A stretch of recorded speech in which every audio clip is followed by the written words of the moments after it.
Hey everybody, welcome back once again to the Retro Game Fix Retro Jones podcast number 101. Yes, that's 101. 101? Yeah, we can't handle the responsibility of these benchmark numbers. We had the 69 and 100.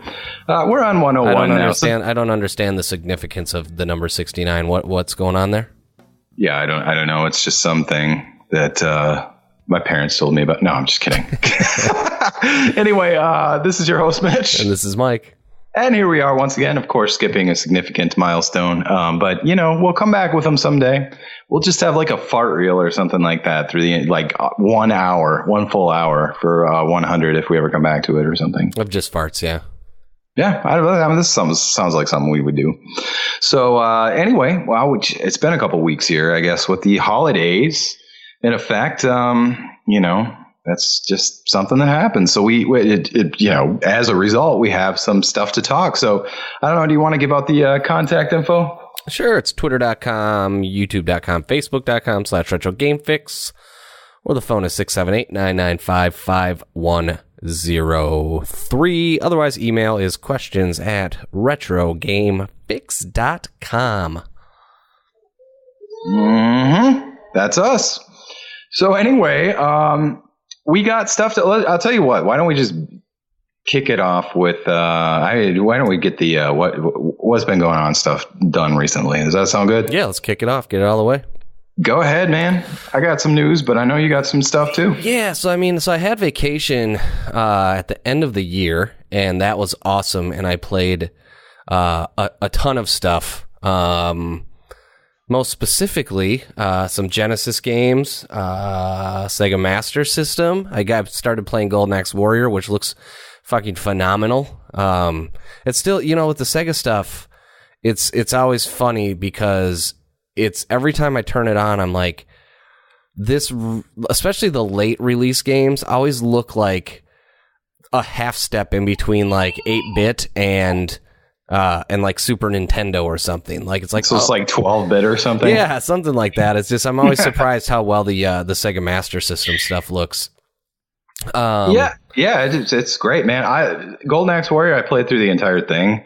I'm seriously with my Game Gear mod, that with the Master Gear or whatever. I'm thinking about just playing it again, like before I go to bed. You know how you read a book before you go to bed at night. I play video games. Yeah.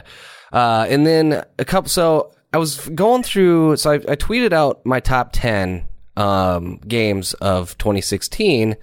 And Uncharted did break the list. It did. I put it at 10. Is it just because there's like there was like 10 games that came out, or what? Well, no, I just kind of did. No, I mean, I played more than 10 games. I didn't beat 10 games this year, but just like my favorite top. But I was like, I still enjoyed Uncharted, and I still think it was one of my top 10 games of the year, but I still didn't like it for the reasons I've went into time and time again. So, but one of the games on the list that I really enjoyed was Gears of War 4, and I was about 80% through that game, and I was like, you know what, I'm comfortable putting this on my top 10. And then I hit a point in the game where I was like, this game is terrible. And it wasn't because of the gameplay per se. Wait, which one are you talking about again? Gears of War 4. Okay. And I got to a point in the game about 85% of the way through. So like I said, I didn't beat it. I don't beat every game that I say, that's on my top 10. Eventually I do, but I was like, you know what? I've loved this game so far. I'm going to beat it. Well, I got to this point in this game where there were these enemies that came out. I forgot the name of the enemy, but they kept saying suppression. And so there'd be multiple of these fucking guys on screen, and they'd be going suppression. And it was going on over and over and over. And like it got to the point where I would get through one of the little like horde areas or you know, firefights. And I'm like, God, that was exhausting. I don't want to hear him say suppression anymore. And it's a hard game to play without the headphones on because you need to hear, you know, the gunfire. Yeah. And so that part of it, I took quite a while to get through just because I kept playing just like half hour at a time.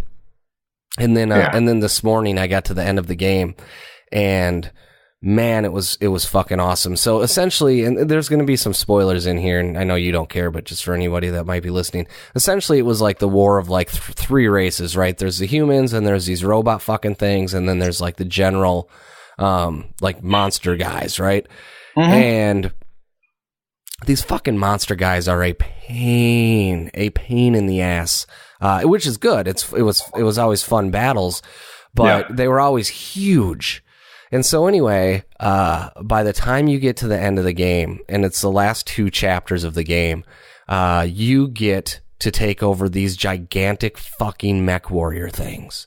Cool. And just like it was like, is this like hinted at anywhere else in the game, or is it just a nice surprise? No, it's like a nice surprise. And so all of a sudden, all of these things that used to drive you crazy. That used to drive you crazy, you're just like 10 times the size of them, just smashing these things and blowing them up.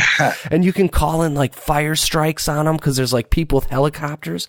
And I was like, oh my God, this was one of the most like satisfying endings of a game I've had in a long time, because all of a sudden you're like, I'm going to get in that thing. And you just, for like, 8 hours, it was just pure, like, pretty high intensity battles. Yeah. And then the last 2 chapters, they're like, all right, here you go. And you just go through and start just stomping ass. They're like, hey, you did the work. Here's your reward. Yeah, it was pretty fun. Your reward isn't the end of the game. It's like the end of the game that is your reward. Right. So yeah, it was like that was the reward. And then that's pretty cool. Yeah, that reminds me of like in like Halo at the end of the first one where you got that like Jeep and that whole tube or whatever that you're driving, you're just cruising through is like exploding and crap. And that like intense. It's awesome. Yeah. It was a blast. So it was totally fitting worth ending. It. I almost was like, I don't want to beat this game because the suppression thing of those guys was pissing me off so bad. But so like technically speaking, it wasn't even really a gameplay issue at that point. It was just I was so annoyed with the with the sound or with what the hell these guys were saying. It was like, oh my God, just stop. Right. So there was that. I also played a lot more of the Last Guardian. So that was another one I had on my top 10, and I was only about 75% of the way through, but I'd played enough of it where I was like, man, this game is really good. And I think we talked about it a few weeks back.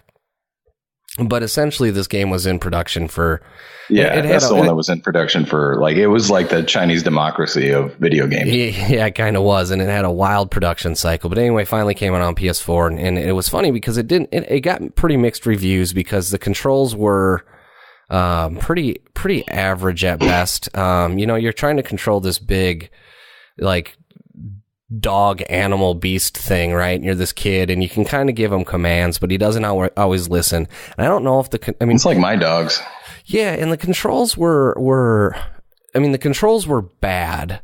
The controls weren't good, let's say that. And outside of this dog beast thing, right? I think the dog beast thing was probably an intentional design decision as far as like he's not always going to listen to you. He's a dog beast, right?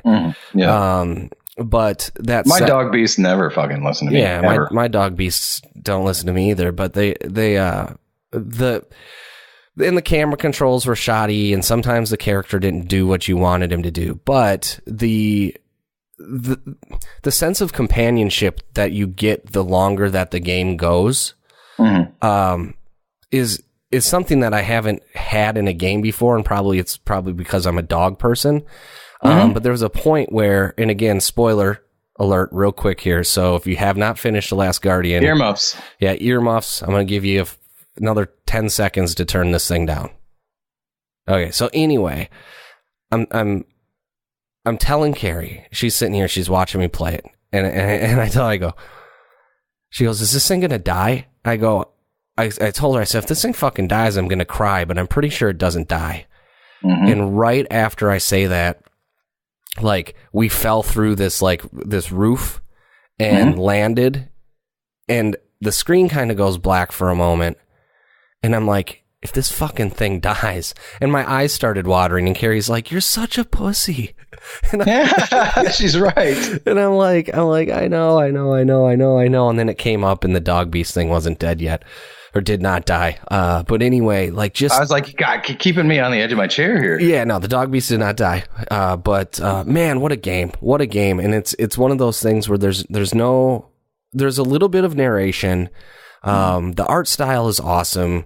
The sense of companionship you just get while playing the game is really good, and the puzzles aren't the problem is the puzzles aren't like super difficult because it's kind of a puzzle game.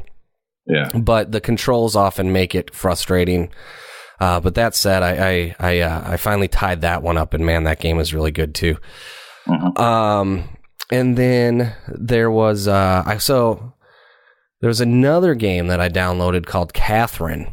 This was like $3, and it was Xbox 360, Xbox One backwards compatibility. I've seen it. I haven't played it. Oh, dude, it's so good. If it's on PC, you got to get it. So it's weird because it's almost like it's essentially it's like an anime story kind of cartoon. Yeah, okay, thing. We're talking about the same one. Yeah. But like the actual game, and they tie this all together. So the game is really a puzzle game.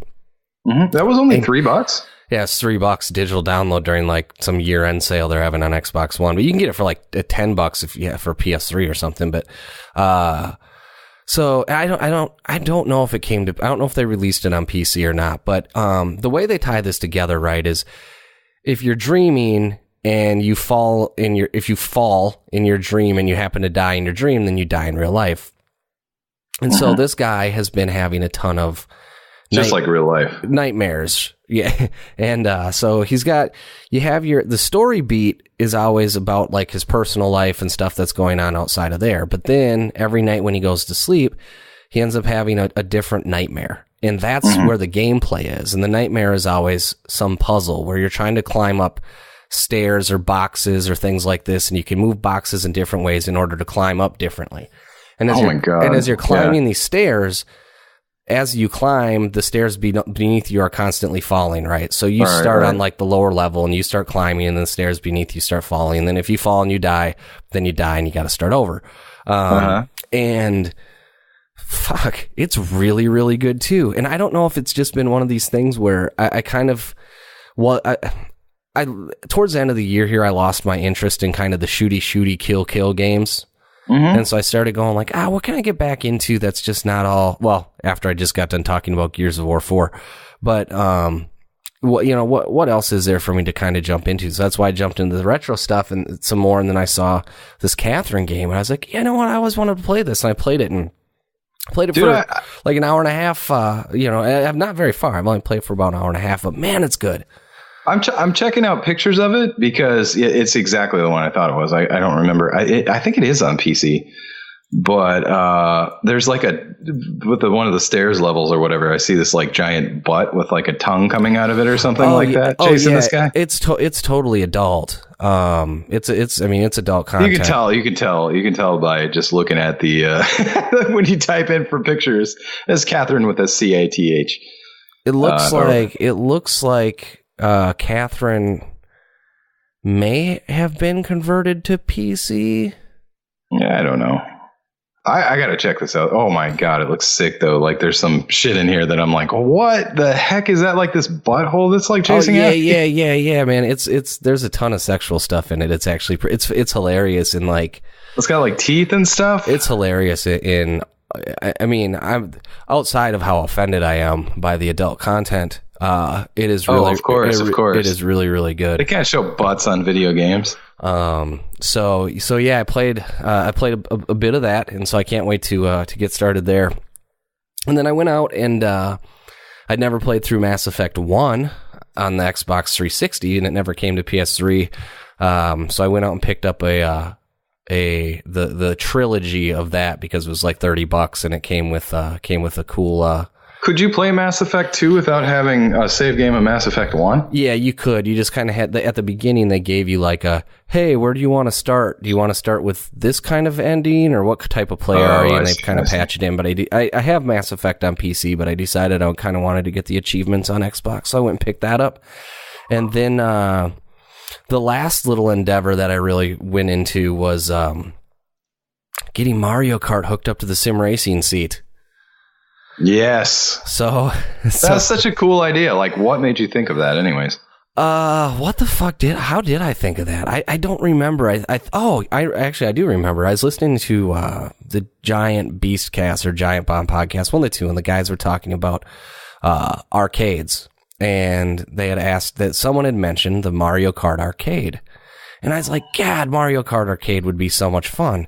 And then I was like, oh fuck, I wonder if I can use the GameCube Dolphin emulator, wire that to my boot that on my PC and use my my racing seat as the controller.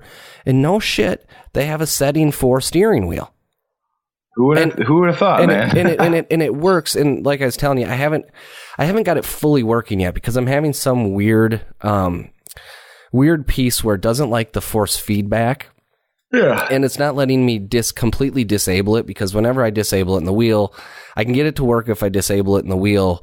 But then I can't, then I have to re-update the firmware back and forth, and it's a huge pain in the ass. So I only played it for about 10 minutes, but I do plan on doing a video of that and get that up on YouTube. But, so yeah, I used the gas and the brake. I never used the brake in Mario Kart, but no, me neither. And then I mapped. That's weird. I mapped the jump to one of the paddle shifters.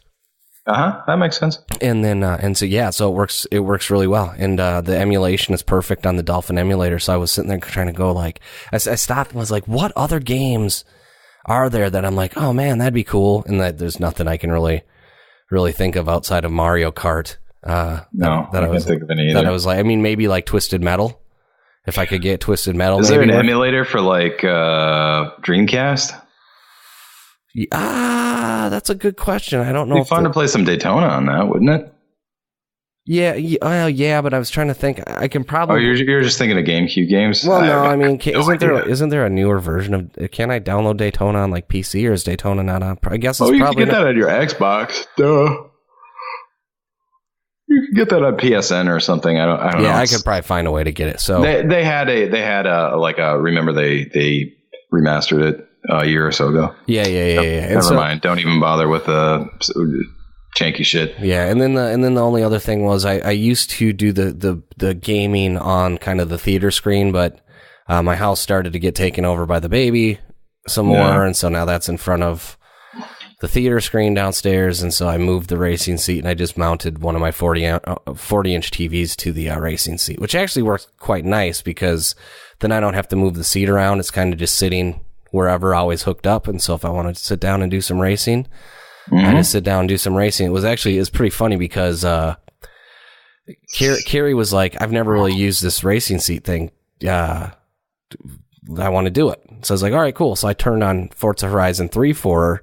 Well, I was doing some other shit on the computer. I don't remember what I was fucking around with, but all of a sudden she's like, "What time is it?" And I was like, it's like 3:30 or whatever, because we'd heard Violet was down for a nap, and then we heard her wake up, and she's like, "Oh my god, I was playing this for like an hour and a half," and I was like, "Yep." That's like, I was like, time flies. Like now you know why I can just like, I blink and all of a sudden I'm like, oh, one more game, one more race, one more this. So, I risked, now I'm, probably have lost my racing seat setup now too. So, but yeah, that was kind of everything in a nutshell, man. I finally got a lot of extra gaming in, which was fun to finally do. So sorely needed, right? It was sorely needed. Yeah. Recharging. Yeah, that's cool, man. So that's great. Yeah, that was my last couple weeks. So I know you have some pinball news here. I do. When do I not have some pinball news? So you know what? I'll tell you what. Cue it up. You know what to cue up. Well, here, let me see if I can. I didn't have it hooked up, but I'm sorry, my bad. Well, I'll give you a second. And so I decided, like, through my. I've been talking about getting rid of the Baby Pac-Man and the Flash Gordon pinball for a while. And the Baby Pac-Man, for those of you who don't know what it is, it's a half arcade, half pinball. And It's completely restored. That is, the Flash Gordon is in like above average condition. So I was like, you know what? I never play either of these. I want the space. I'd rather convert that into something else, something better. So I have come across and I'm stalling here, of course. I'm sorry. No, that's okay. I'm just kidding. I'm sort of kidding. But anyway, I've got I'm really excited about this thing. Now, one of the things was there was a possibility that I could trade those two things for a new in-box Stern Ghostbusters plus a little bit of cash. And you know what? I would have very much preferred to do that, but that just never materialized. So I guess I'm booting in right now. It's you're fine. You're taking fine. me a minute here. I'm almost done with my explanation here. So anyway, the Ghostbusters new in-box, I've been talking about that for like 7 months. And although I would vastly prefer that to any other option, sometimes just crap just doesn't materialize. And especially when you're dealing with people who are less than trustworthy and kind of gigantic bullshitters, then, sometimes that doesn't come across. So anyway, what I did is I threw them both up on Craigslist like less than 48 hours ago. And I've sold them both just like that. I thought for sure that my baby Pac-Man was going to take forever because I got to find that one guy that wants to pay a lot of money for like a completely restored baby Pac-Man. Because, the game's okay. It's just kind of one that you have to really want. Like badly, especially if you're going to pay that much for it. So I sold it. I sold that. I got a little less than I was asking, but I had a little wiggle room on that. And then I got exactly on the nuts what I was asking for my Flash Gordon, even though there's a little protest, and that's okay. I understand. But I got to get what I got to get on that. So how's it coming, Mike? I don't know. I can't get it connected to the internet. Yeah, we'll have to roll without it this time. Maybe I'll patch it in. Well, for you, those of you who have been listening to this for a while, you know exactly what we're going for. Those of you who have just started listening, usually we have the beginning of Domino by Kiss where it says, I got a man-sized predicament. And it's a big one. Goes like this. So here's my man-sized predicament. I'll try to keep this as quick as possible because it's kind of complex.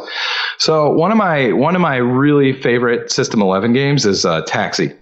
And I found one for $800, like a project machine. And it's a dumpster fire, pretty much. There's going to be a lot of work that needs to be done for it, but it's $800. This average price for them is about $2,000 or somewhere in that vicinity. So the only problem is it's 4 hours away. So I could buy a brand new playfield for this because I think I've tracked one down and everything for probably about, I don't know, $1,600. And I could have like a mint Taxi. That's very, very appealing. I got enough from this to cover that and then plenty, I've got almost $2,000 left over after that. If I go that route, and I feel like that would be the smart route because it's a game I really like. I would have X amount of money left over. I could just settle up on some stuff, throw some in savings and stuff. Oh, thank you. I've got a man-sized predicament. And it's a big one. Goes like this. Yeah. Yes, thank you, Gene Simmons. Thank you. A little late, but I appreciate it. It's a little late, yeah. I've just decided to run it off my phone quick, but thank you. I appreciate that. The audio was a little low there too, so but anyway, we got sounded great. Sounded great to me. We got it in. So yeah, on one hand, I could there we go, except for the buzzing. But on the one hand, I could go the Taxi route, and I love the game, but I have 3 System 11 pinballs already. That would be my 4th. And it would be a project. And I don't mind a project, especially at that price. I will, but it's 4 hours away. So it'd be a 4-hour drive there and a 4-hour drive back. And I'd still have plenty of money left over. Or I just sent you the link, Mike. You checked it out, right? Now. Yeah. I looked at Or there's a fun house in Tennessee that a guy's got at very, very reasonably priced that I pretty much will use every dime that I just made off of both of those machines. But I'll tell you what, I will be just as broke as I was with those 2 useless machines in my house that I never played, right? I'll be exactly as broke as I was beforehand. But the only difference is I would have a Funhouse. And Funhouse is like a $4,000 machine. So I don't even know if it's a man-sized predicament at this point, No, I don't think so. It's just fun to always play that. I do want. It is fun to play that. I do really want the Taxi still because $800. But I really want the Funhouse, and that's 4 hours away as well. So I think I already made up my mind. But if this guy, like, I asked him if he could meet me in Chattanooga because that's about halfway. It's actually a little less than halfway for me.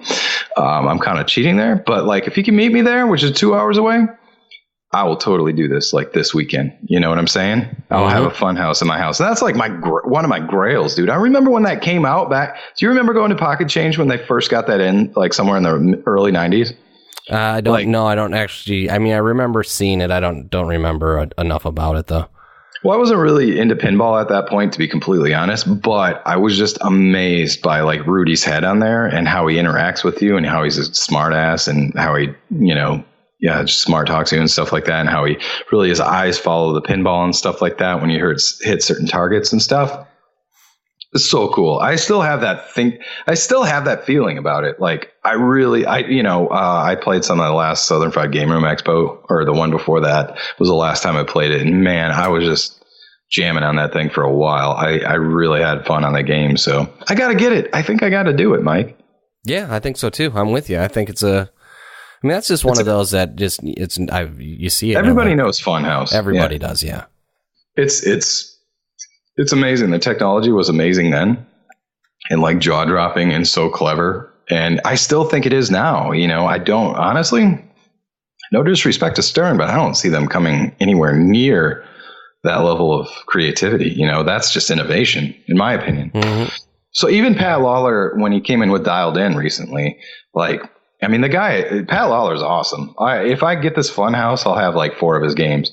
But, and they're not even his best games, he's still got Twilight Zone and Addams Family and stuff. But, I feel like when he did the new title Dialed In with Jersey Jack, I feel like he could have really done something really amazing like this. And maybe he did. I don't know what the Bluetooth thing is all about with that. But this is just the top of innovation for me. It's like, it's like one of the highest levels of innovative pinball to me. So I don't think I'd regret buying that. All my money will go in one hand and out the other immediately. But I don't know. I think I got to do it. But the Taxi is I do have like a red Nintendo Red Tent still, and I probably get I could probably get like $800 for that with a game, and then I still have like $600 of games on top of that. Plus I have a Miss Pac-Man that I could probably get some money out of. So I'm like, I could probably do both, but then that would be committing a lot of drive time. You know what I'm saying? I feel you. I'm like, I don't know what I want to do yet. And plus, I think at that point, if I got the Taxi, I'd probably sell my Earthshaker. I love the game, but I like Taxi more. So anyway, so yeah, I guess I thought for sure, like last time I talked about it a couple of months ago, that was it. That after I got my Pinbot and the Bride of Pinbot, that I got what I got, and I'm going to be happy with it for a while. But nope. It's not the way it works for me, and it's not the way it works for you either, Mike. No, it's not. Headphones. No, it's not. I even that said, I even bought another pair of headphones after the last time we podcast because I'm an idiot. Well, you know what? I'm an idiot in a different area. So we both are very, that's why we're friends. That's why we've been friends since we were 6, right? Yep. We have the same personality flaws. So anyway, so that's as short as I could make it, but man, I'm pretty stoked. I'm really stoked if I'm being honest with everybody out there. So, but we do have stuff to talk about today besides ourselves, believe it or not. And, my God, where do you want to start? Do you want to start with a Nintendo Classic, or do you want to start with the Switch? No, let's start with the Classic, because I think there's 2 things here. And well, you know what? Let's start with the part of the Nintendo Classic, the fact that it was hacked. Yep. So that it was inevitable. Yeah, everybody knew what was going to happen. This is I kind of joked about it on Twitter because I held up. Because they showed some Battletoads or something being loaded on and played it, and I went and grabbed my Battletoads and was like, "Am I doing it right?" But yeah, that was pretty good. It's actually super crazy that it got hacked, and I'm curious to. It's just a soft hack too. There's not like any hardware mods required on it. I mean, it's just software hack. Yeah, and it's crazy to me. I mean, I suppose it's emulation, but it's that the fact that the current ROMs and everything load up and will run on the thing. So I was like, man, that's really cool. The problem is, and I've alluded to this before, is the classics I have. That's pretty much why you want to play, right? Well, I still noticed performance issues, right? And I'm just like, well, they're just sitting on a shelf, right? I don't find it like it's cool from a technical standpoint, but I'm just like, you still got the short controller wires, HDMI at the time. Yeah. And so I'm like, all right, well, as cool as that is, anybody that would soft hack their Nintendo Classic would probably just fire up an emulator elsewhere. But it's still pretty cool to see that it got done on Nintendo's own hardware. I mean, yeah, like you said, you knew it was coming. It is, but that makes me think too, like the thought that I had when I read that article was, and it's fine. It doesn't seem like Nintendo really put that much effort into this particular product, and it's $60. I mean, of course, that to me also shows that they didn't put any effort into this, and the only thing they put effort into was not releasing enough of them. Yeah, they had to have intentionally put a lot of effort into that because they only sold 200,000 of these things, and certainly they sold every one of them that was made. But I just feel like there should have been an extra 0 on that. Yeah. It's one of those things where I'm listening to a lot of podcasts, and some people are saying, yeah, I got mine. You know what? I brought it with to Christmas, the holidays. And I got to play it with my friends or my brothers or sisters or whoever else, family members. And for that one night, everybody was a Nintendo gamer again. And that said, there was so many people that didn't have that same experience. And I think now that the holidays are past us, I think that was the one time people would go, oh, you know what? I'll buy this thing $60 to maybe use it once or twice.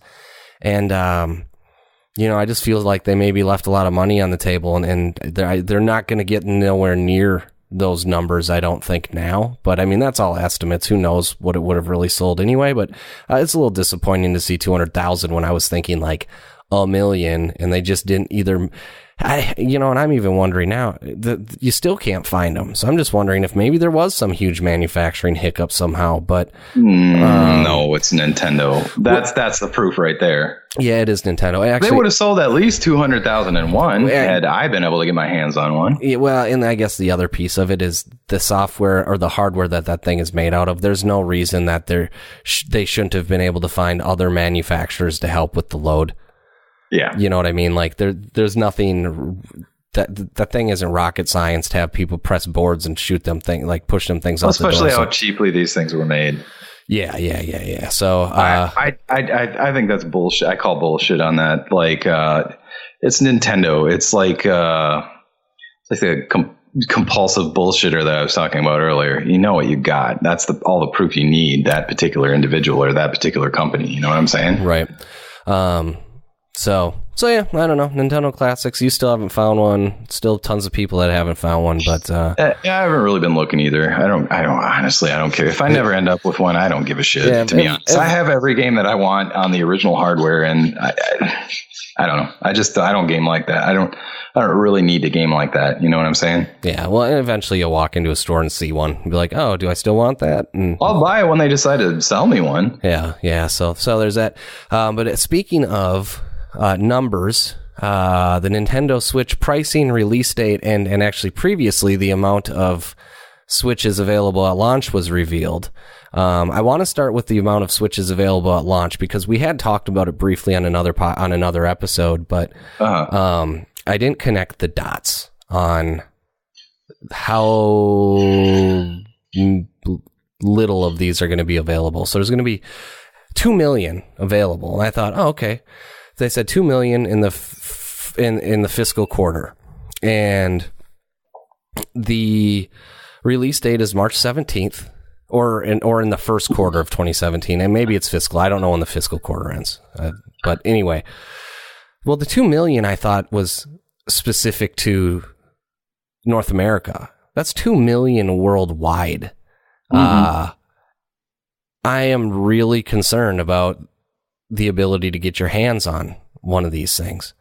Mm-hmm. So 2 million of these worldwide. It's pretty much locked in. It's coming out March 17th, and it's pretty much locked in that it's going to be $249.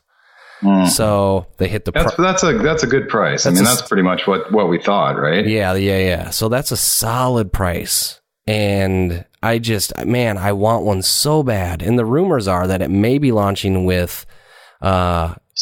So it sounds like they're going to still Mario and Zelda. Well, so the rumor's been that either Mario or Zelda is not going to be a launch game, but one of them will launch with it. And the sounds of it is that it's going to be a Zelda. Also, possibly a new Metroid. And I don't know what kind of Metroid, because I got to be honest, I don't know if I want another 3D Metroid. Metroid Prime sucked. So I thought people are probably going to beat me up over it, but it makes me sick. I'll tell you what. It literally physically makes me ill to play a 3D shooter like that. I'll tell you what, though. So here's the thing as far as the Switch goes. We know they're going to be fucking hard to find. That's just Nintendo does that. Why do they do that? They're going to be hard to find. But here's the thing. Nobody bought the Wii. Like, the Wii U. I'm probably one of the bigger Wii U fans. If they could just port some of those good Wii U games that people didn't play to the Nintendo Switch, I think they could have a hell of a lineup. Now, Wii U owners are going to be like, well, what the hell? I've played all of these. But if they could get Splatoon onto the Nintendo Switch out of the gate, if they can get maybe the Zelda, they get a Metroid on there, and then maybe port the Donkey Kong or Yoshi or something like that, and come out with like 5 solid games there. Yeah. I think they'd probably be looking pretty good. So, but yeah. Anyway, it's nice to see. It's nice to finally get a date on that thing, and it's kind of it's at a time where I don't think a ton of consoles are going to be. There's no other consoles launching unless the Xbox Scorpio comes out at that time. Yeah. And so it's after the holidays. People, I think they're still going to be sitting okay. It's not in direct competition with the PS4 and the Xbox, even though people want to think that. Right. So we've rehashed that time and time again. So that sounds awesome. Yeah, it's kind of one of those where I really don't have it. I usually wait on console releases, but I don't think I really have I don't think I have an excuse not to get one, except the fact that Nintendo won't be selling them, to the extent, I'm not waiting in line for one, but I'll buy one if it's on the shelf, Yeah, I'm with you. Yeah, so, if you see one. Yeah, if I see one, I'll totally do. I'll totally do it. So yeah, cool. Mm-hmm. Give me 1 second here, would you? Yeah, right on. So yeah, that's the Switch stuff. So we'll see. Anyway. Yeah, next week, I think next Thursday, or I guess this week technically, this Thursday, they're going to be doing a live event to announce more, and it sounds like on Friday is when pre-orders are going to go up on GameStop. Mm-hmm. And so you're gonna get in on that, I take it. Yeah, I'll probably work from home on Friday and get up. It's going to be one of those nights where I'm going to be, checking the websites at, 11 o'clock or whenever East Coast hits midnight, and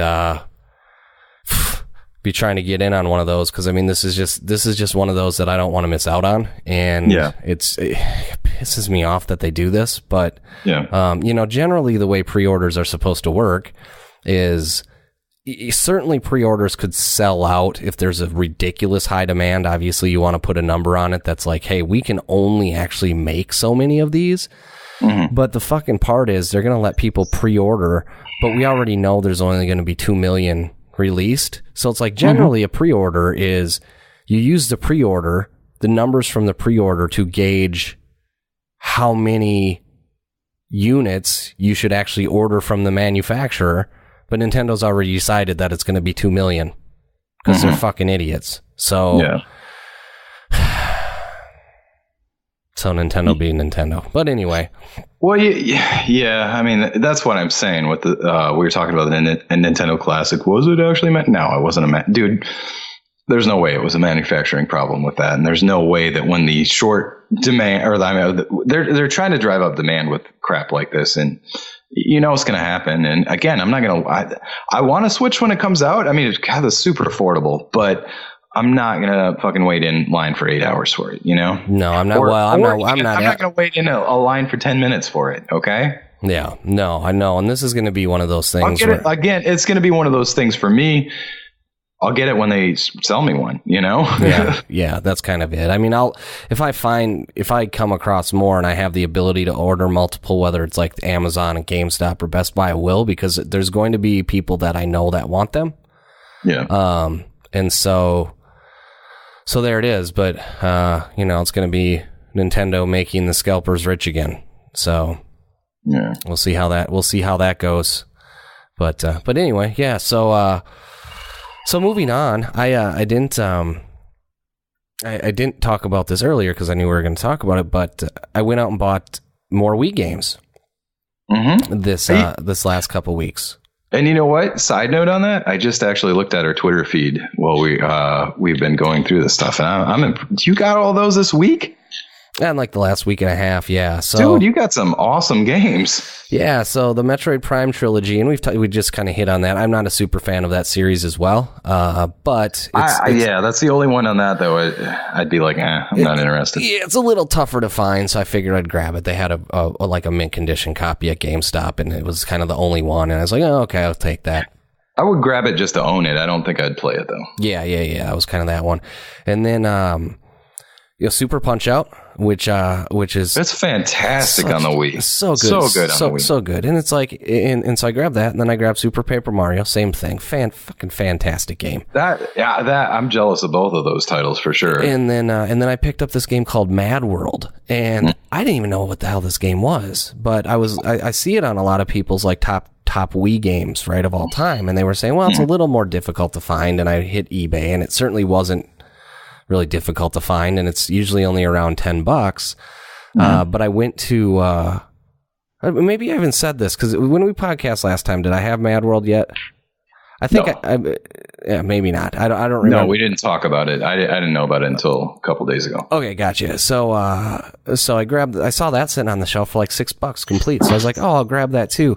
And that's really cool looking, but I haven't played it. I booted it up, kind of started the menu thing, so I still don't even know what really kind of game it is. But it looks like a pencil drawn like action adventure game. So it's not like a puzzle game, because there was kind of a time when they were like, those are kind of a dime a dozen, but they were all good. Is it a puzzle? Well. It might be. So I haven't had the chance to really look at it. I kind of saw it, and then it took me by surprise that I actually saw one out in the wild, because my first thought when I saw it on top 10 list was to check GameStop. And you can't even buy it from GameStop anymore. So that's when I was like, damn, is this a hard to find game? So then I hit eBay and saw them for about $10, but that's when I was at Half Price Books. Yeah. And I found it complete, and I was like, oh shit, cool. I'll grab that. And so, yeah, that was the day that I also got the second GameCube. Right, which is, I would say, yeah, I didn't need a second GameCube, but it's $20. Nobody needs a second GameCube. Well, it's $20. So, GameCube's awesome. Don't get me wrong, but I don't need two of them. No, you don't. So yeah, but the one thing, so this was the funny part. So it's, nowadays games, Vita maybe, but games aren't really as collectible and physical.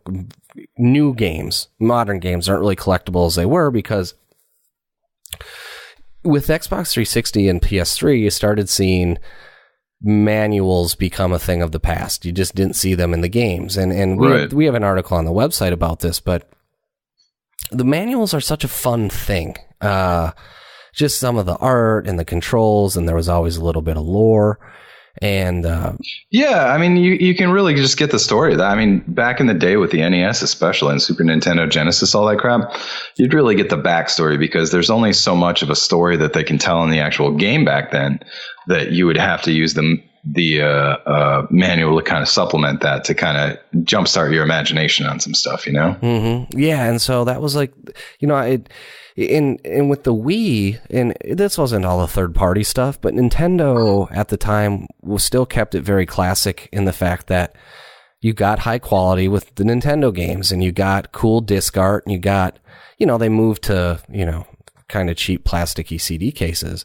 But then you also got a full, legit, like, booklet with it. And the games that I picked up were all that. I was like, oh, this is so cool. I forgot how fun these manuals were. And, I only spent, just kind of flipped through it and looked at them. But it was one of those times where I'm like, damn, man, this is why I love Sega Master System. This is why I like some of the Sega stuff. And this is why I generally like collecting Sega more than collecting Nintendo. And it's always because it's easier to find complete in box, and the boxes and the manuals and everything are always in good condition. Where with Nintendo, with Nintendo, it's like it's a lot more rare to find. You generally have the cartridge or maybe a dust sleeve, and that's it. Right, and then even then you're getting a cardboard box if you get one CIB, and then you're just like, I got to keep this thing. I can't touch it. Otherwise, it might turn to dust. Yeah, exactly. So, or you crease it or something if it's not already, Yeah, but it's funny. So it's like, there is still a tiny little Wii section at GameStops now. And the day I thought that I called you and I thought there was a buy two get one. They didn't have that actually. Right. I missed it by a day, but I wanted some stuff anyway, and with as often as GameStop does their buy two get one, I think I'm going to start clearing out some of those older Wii titles that are a little bit cheaper. The Nintendo stuff is still up around $20, but some of those third party games that are still fun on the Wii, $6, $7, $8. And so I think I might start swooping up some of those here before you can't go shopping for them in brick and mortar stores, which is kind of half the fun. So yeah, I agree. Yeah, we actually just got a half price books around here recently. I just haven't checked it out. So, but I definitely, I don't know. I mean, eBay right now is the time. If you want to collect Wii games, especially like the original Wii, like now is probably the time to do it. Yeah, they're at an all-time low as far as... You got some good ones too. I mean, that's the thing. They have some really good games on the Wii, Yeah, they do. Yeah, I mean, and I think the good games get overlooked because of all of the shovelware and like garbage, where people are just trying to make a buck. But that's fine. Just don't buy those, because regardless, there was a lot of really good experiences outside of that. And the other part of it that I really found out and remembered that I enjoyed again and actually makes the Wii feel really retro is the fact that it wasn't high definition. And it's super cool to plug into that big ass CRT TV I have on there and start using the motion controls again.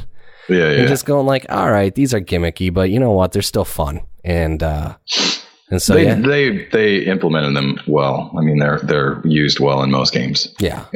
In most of the serious releases. I mean, again, outside of the crap shovelware, that was like, so. Agreed. So yeah, and then actually just one other thing. I spent a bunch of money on the Steam sale. Well, not a bunch of money, like $80. I think I talked about. Did I talk about this with you, or did we do it on the podcast? Because the last one was like 3 weeks ago, so I don't remember if the Steam sale. I don't remember.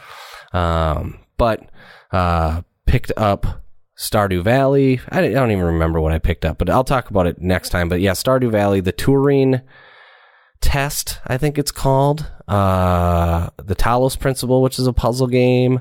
Test? You mean Motley Crue's Bodyguard?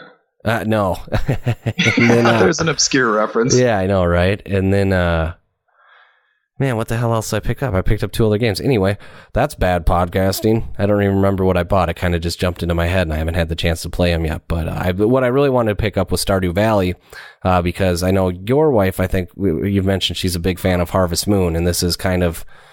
Our dog's name is Natsume, who is the publisher of Harvest Moon. So there you go. There you go. So yeah, I can't... I'm going to plant some pumpkins and... maybe get married in that game and do a bunch of other stuff. So, but yeah, I mean, it's been a while. Like I said, I'm kind of on this kick where I think Gears 4 was the last kind of shooty, kill I'm going to play for a while. And so I just kind of wanted to go get a couple things that were on the lighter side and some more puzzle games and stuff like that. So I was like, oh, Stardew Valley, man. I don't think I'm going to go huge into it, but I'll put 10, 15 hours into that thing. I know a lot of people put hundreds of hours into it. I'm not going to do that, but, just to have something to kill the time on the old PC. So. Oh yeah. I still have a lot that I need to go back in Tomb Raider, like South Park. I need to finish those games and stuff.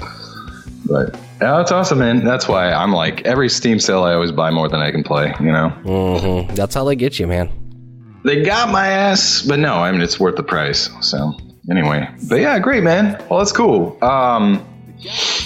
Yeah, I don't know. Do you have anything else to add to that today?